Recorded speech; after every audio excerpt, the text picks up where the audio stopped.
Well, regardless of the sport or event that you're covering, preparation is a big key.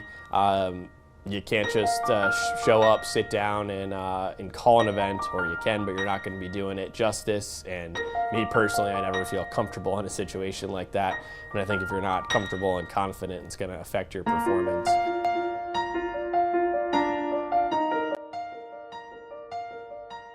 There definitely are differences, though, in the approach to preparation. Let's say a sport like baseball, where you have a game every single day and you're seeing the same team day in, day out. You can build up an accumulation of knowledge. So I don't necessarily need to handwrite notes about Tin Caps players every single day, because there's just stuff that I uselessly, for the most part, have stored in my head. Same thing kind of applies. Calling games for the Mastodons, don't necessarily need to do as much preparation work on our guys all the time. But boy, I think it's important to be able to have the numbers. So there's a deal of time that's spent just updating the stats on players individually and as a team.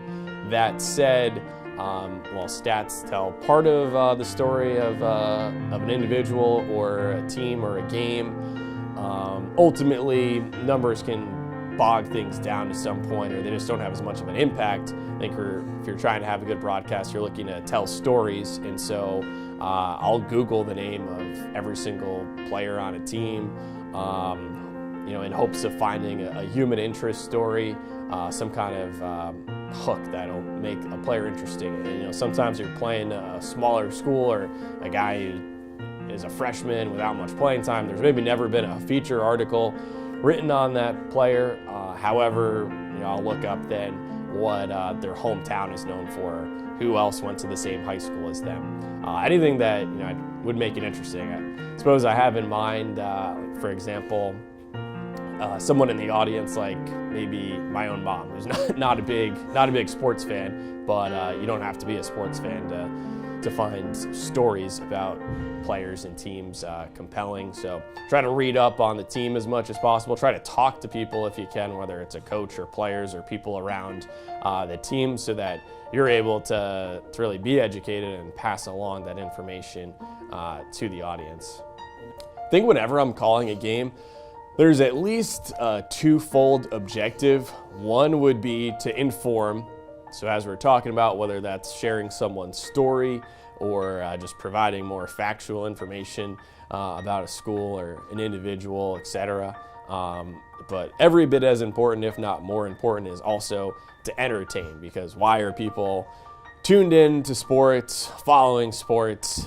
It's entertainment, it's a distraction from everyday life. So really, regardless of the quality of the game, because that's out of our control on the broadcast side, I think you always kind of want a game that's down to the wire, that's cleanly played, but that's not always going to be a guarantee. And so regardless of what's unfolding during the event, you want to make sure that it's still lively.